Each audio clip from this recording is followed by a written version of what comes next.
Halo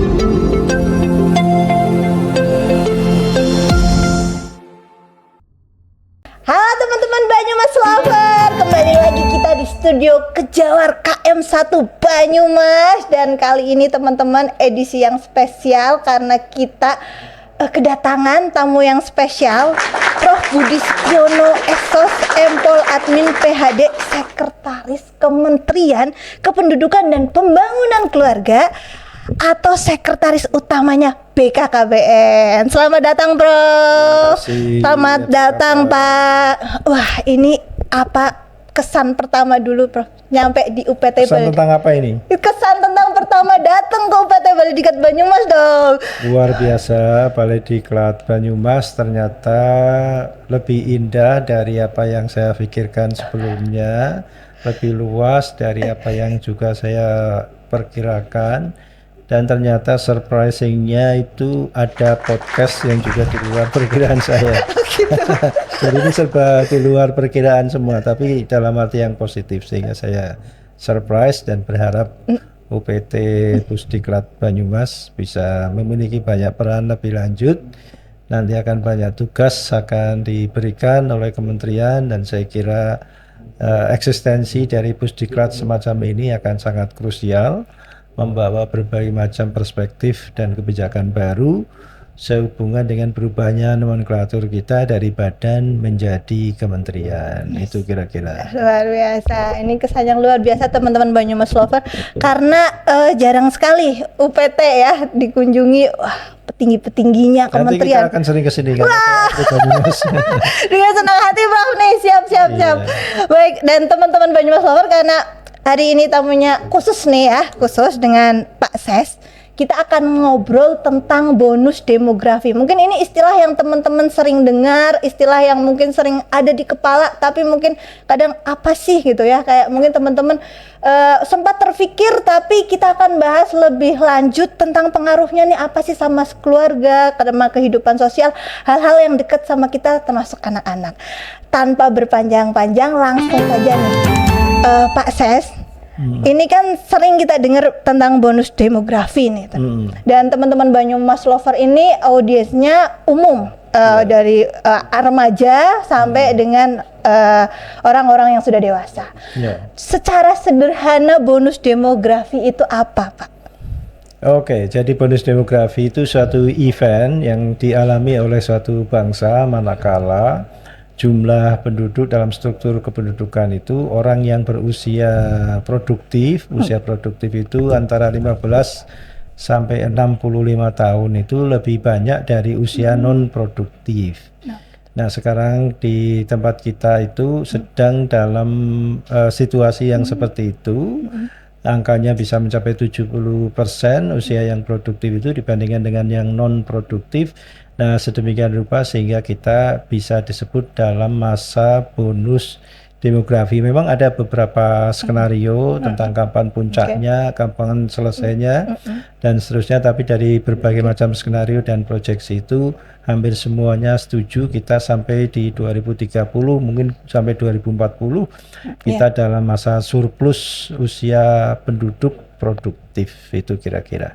Dan dari bonus demografi ini, apakah peran keluarga ini punya peran kunci yang berpengaruh, dan kira-kira kalau iya perannya apa itu, Pak Ses? Pertama, harus kita pahami dulu bahwa bonus demografi itu bukan sesuatu yang otomatis menguntungkan. Bukan sesuatu yang otomatis menguntungkan. Sehingga nanti kalau menjawab pertanyaan bagaimana keluarga perannya dan seterusnya, harus dimulai dari sini dulu. Bahwa yang namanya bonus demografi itu masih berupa potensi yang laten, ya, artinya belum manifest. Nah, sehingga untuk bisa kita mendapatkan manfaat dari bonus demografi itu kita perlu mengupayakan berbagai macam kebijakan yang terstruktur dan terintegrasi. Gambarannya bagaimana? Kalau sekarang banyak penduduk yang berusia produktif itu dominan jumlahnya, itu supaya kita bisa memanen hasilnya, maka penduduk yang produktif itu betul-betul harus punya kesempatan mengaktualisasikan produktivitas mereka. Tapi kalau penduduk di usia produktif banyak, mereka tidak produktif, menganggur, Ya, atau cacat, betul. atau stunting, atau tidak berkualitas, atau tidak punya kemampuan kerja, atau malas berinovasi, malas bekerja, malas gerak, mager, atau cengeng, Iya, oke. maka bonus demografi itu akan menjadi bencana demografi, karena saking banyaknya orang yang harusnya usia produktif itu berproduksi atau produktif, tapi mereka justru tidak punya kesempatan, tidak punya akses untuk produktif, sehingga mungkin bahkan mereka itu bisa menjadi pengganggu bagi Bonusnya. kelompok lain yang produktif. Misalnya kalau kita lihat penjara-penjara ya, Iya. lalu orang yang melakukan kriminalitas, orang yang melakukan klitik, tawuran, penodongan, itu orang-orang yang sebenarnya usianya produktif, tapi karena mereka tidak punya kesempatan bekerja di sektor formal, tidak ada kepastian atau kemampuan untuk bekerja sehingga dia bisa diterima pasar. Nah, akibatnya mereka justru mengganggu kelompok yang produktif, sehingga orang yang produktif bisa jadi mereka sudah berusaha bekerja keras, menabung, hartanya dirampok. Oke. Ada usia produktif, mereka sudah mencari ilmu tinggi-tinggi, begini begitu, terlibat di dalam kekerasan atau ditawur atau apapun, sehingga ilmunya tidak dioptimalkan atau tidak bisa direalisasikan. Nah, sehingga determinasi bahwa kita itu akan dapat benefit atau tidak dalam opportunity bonus demografi tergantung pada strategi kita di dalam memanfaatkannya. Itu kira-kira. Nah, kembali kepada pertanyaan bagaimana keluarga, maka keluarga ini menjadi elemen yang sangat menentukan di dalam proses kapitalisasi bonus demografi itu. Intinya kita harus pastikan keluarga-keluarga Indonesia itu anggotanya terdiri dari anggota-anggota yang memiliki kualitas dan kompetensi yang sesuai dengan kebutuhan untuk bisa produktif tadi. Misalnya Pak, satu, keluarga kita itu harus terdiri dari orang-orang yang sehat. Orang ya. sehat. Karena orang yang tidak sehat, cacat, stunting misalnya, itu tidak mungkin mereka bisa menjadi orang yang produktif secara optimal. Orang yang stunting, kalau ada bayi lahir stunting seumur hidup, dia misalnya pasti akan tersisih dari pergaulan, dia akan dibully oleh temannya, dia akan kesulitan untuk belajar, kesulitan untuk bekerja, dan seterusnya dan seterusnya.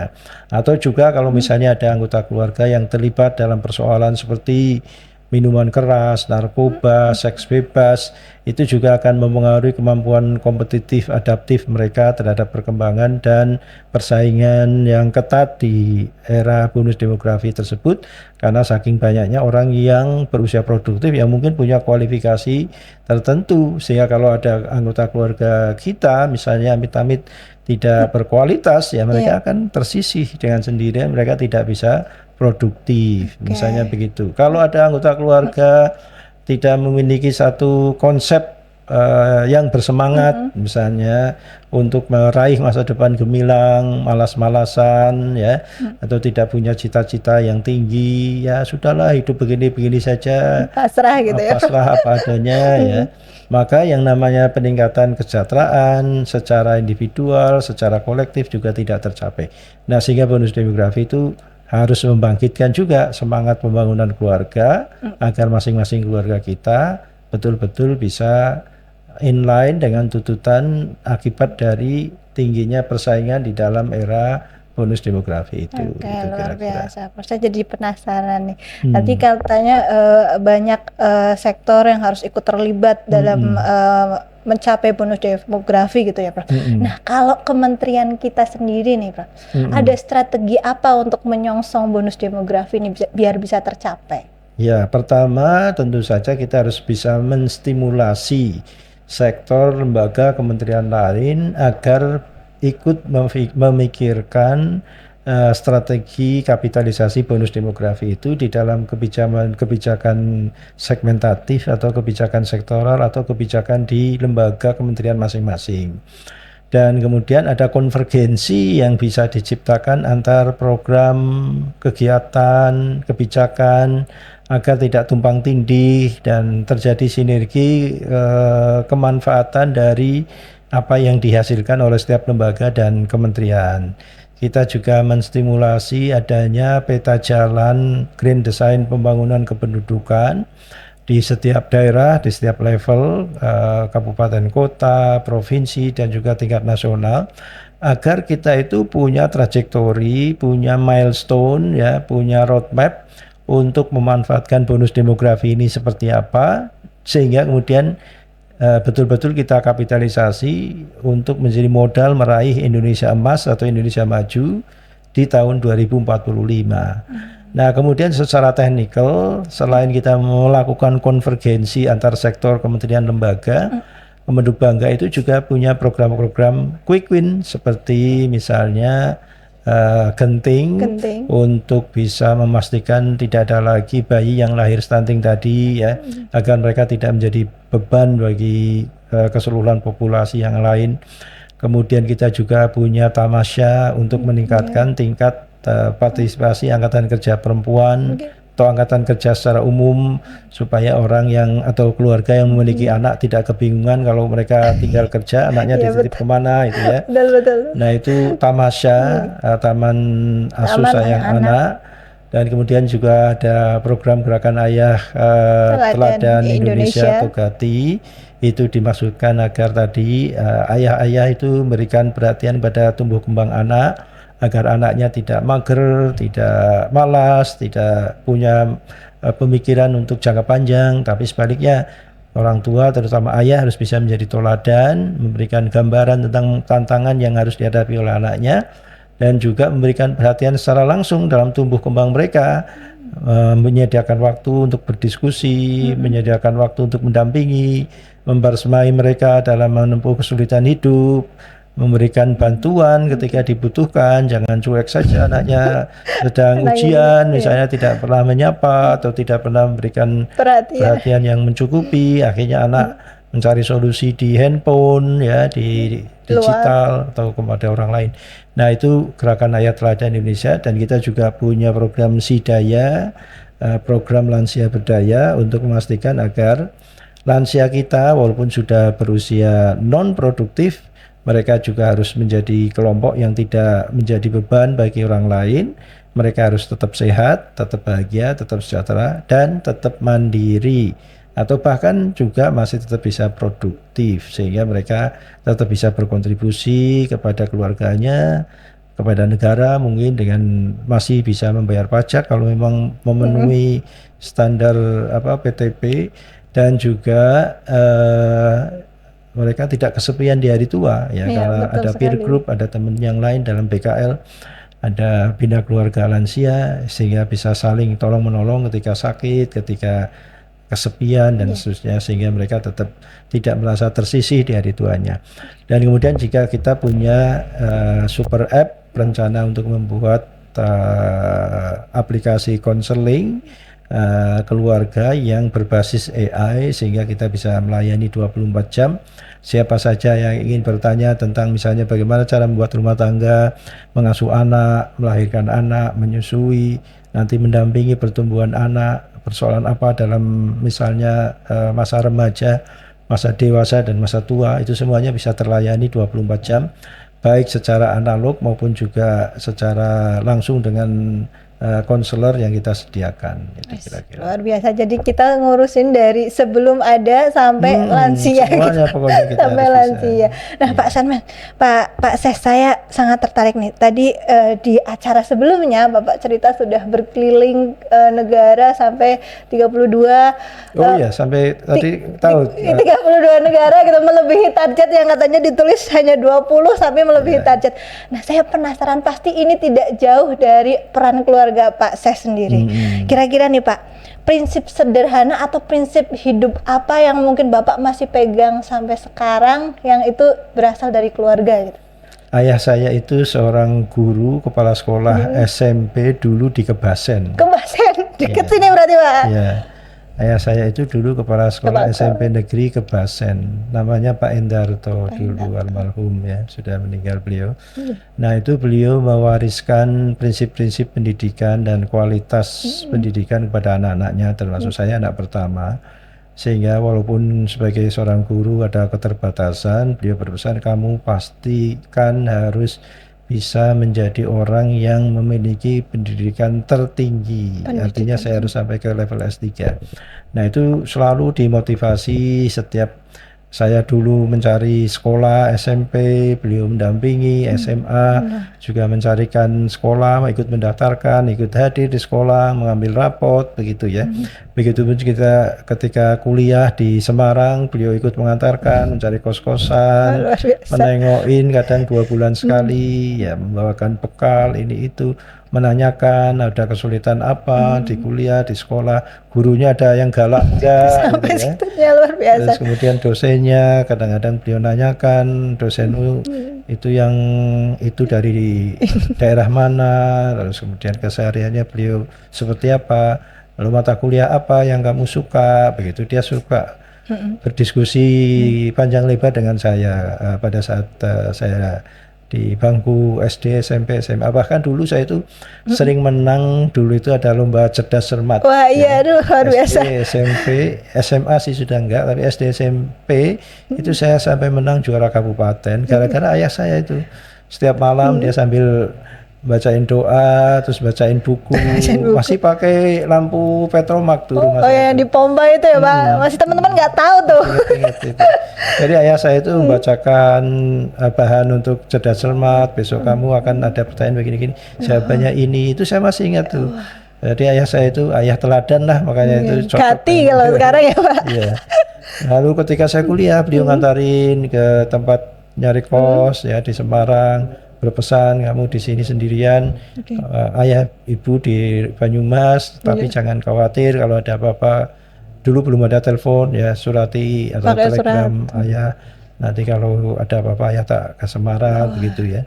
Dan seterusnya itu juga membekas bagi saya, dan saya juga wariskan kebiasaan-kebiasaan itu kepada anak-anak saya. Ya saya antarkan anak ketika lomba misalnya mendaftar sekolah ya SD, SMP, SMA.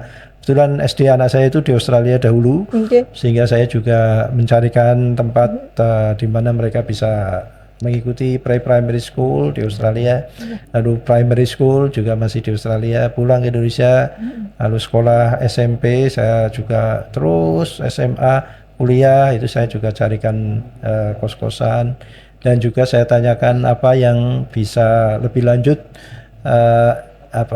fasilitasi dari sisi orang tua untuk mereka berkembang. Misalnya anak saya itu dua-duanya itu, saya punya anak dua itu, laki-laki dan perempuan. Yang pertama laki-laki, yang kedua perempuan. Dua-duanya itu berlomba sampai ke Eropa, ke Jepang gitu. Kita fasilitasi.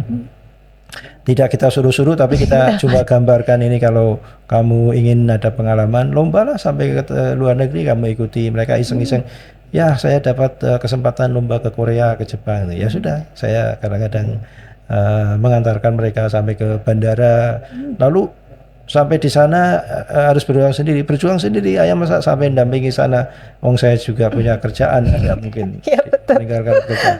Ya, sehingga mereka berjuang sendiri. Masih sejak SMP itu anak saya ke Korea sendirian. Ya, mereka lomba Olimpiade di Korea, menang, kadang-kadang kalah, ya kadang-kadang pulang nangis. Ya nggak apa-apa, saya hibur mereka. Ada kesempatan lain lagi, mereka coba lagi. Ya, itu kira-kira upaya yang saya lakukan. Wah, berarti ini peran ayah gitu ya, Prof. Benar-benar peran ayah nih, teman-teman, benar berarti. Nah, Prof, kalau boleh milih nih dari kalau boleh milih salah satu nilai yang paling penting, paling penting untuk ditanamkan di keluarga, apalagi di era bonus demografi ini, biar kita punya generasi yang tentunya generasi emas. Kira-kira nilai apa yang paling penting? Jadi pada prinsipnya semua orang itu harus tahu tentang peta kehidupan, bahwa dalam kehidupan itu isinya itu adalah resiko dan opportunity. Jadi tidak ada selamanya orang itu berada pada situasi yang sulit atau selamanya berada pada situasi yang mudah. Nah, dengan kesadaran seperti itu, maka kita semua itu harus memiliki antisipasi, memiliki perencanaan. Dan perencanaan itu harus didahului oleh satu visi atau keinginan yang ideal. Sehingga saya selalu menanamkan kepada anak-anak muda, anak-anak saya terutama, kalian harus punya cita-cita tentang kehidupan yang ideal menurut versi kalian. Menurut Nah, walaupun ketika anak-anak tentu mereka punya keterbatasan referensi karena mereka kan masih belum banyak buku, belum banyak pengalaman. Nah, saya menstimuli untuk bisa kamu memiliki visi yang komprehensif. Kamu harus tahu berbagai macam dimensinya dulu, aspek-aspeknya, sehingga saya encourage mereka untuk membaca, untuk mencari informasi, untuk membandingkan. Baru setelah itu saya tanya, udah punya gambaran belum? Kamu punya cita-cita seperti apa? Dan mereka akan ceritakan, ya saya itu membaca buku ini, buku itu, boleh nggak kalau saya punya cita-cita begini ya. Nah kemudian oke, kalau memang kamu punya cita-cita seperti itu, maka yang kedua kamu harus pahami bahwa kamu akan berhadapan dengan resiko. Resikonya apa saja kita identifikasi. Nah supaya resiko itu nanti tidak manifest menjadi satu bahaya yang real, maka kamu harus ambil langkah-langkah agar resiko yang itu tidak termanifestasikan. Dengan berbagai macam keterampilan, pengetahuan, persiapan skill, dan seterusnya. Dan kemudian yang kedua, mereka juga harus punya peta jalan. Untuk bisa merealisasikan cita-cita itu, kamu harus jangan hanya sekedar bermimpi, tapi how to achieve-nya kamu jalankan, kamu rencanakan, dan kamu kerjakan. Kamu harus melangkah keluar rumah, harus berani keluar negeri sendiri, harus berani menempuh pendidikan yang mungkin sulit ya. Tapi yang jelas saya sebagai orang tua akan selalu berada di samping kalian. Punya bapak seperti ini so sweet sekali teman-teman. Jadi anakku saja ya. Iya, luar biasa. Wah, kali ini teman-teman podcastnya penuh makna banget nih, jangan dilewatin pokoknya. Pak, mungkin ini terakhir nih Pak. Pesan buat keluarga muda yang tahu lah ya Pak, zaman sekarang tekanan hidup banyak sekali gitu ya. Pesan-pesannya biar kita tuh jadi keluarga muda yang memiliki generasi yang bisa seperti Bapak gitu loh, punya bayangan mau kemana, rancangan gimana gitu. Ini sebenarnya kadang-kadang kita itu Iya, Pak. terlalu overthinking. Overthinking benar sekali. Bahwa sekarang ini masa lebih sulit dari masa lalu dan sebenarnya tidak ya. Di setiap zaman itu ada tantangan sendiri-sendiri yang berbeda-beda. Bener tuh. Dan tidak berarti zaman sekarang lebih sulit atau lebih mudah dari zaman yang lampau. Zaman Mojopahit, zaman Demak, zaman Mataram dengan zaman sekarang itu kadar kesulitan dan kebahagiaannya itu sebenarnya sama.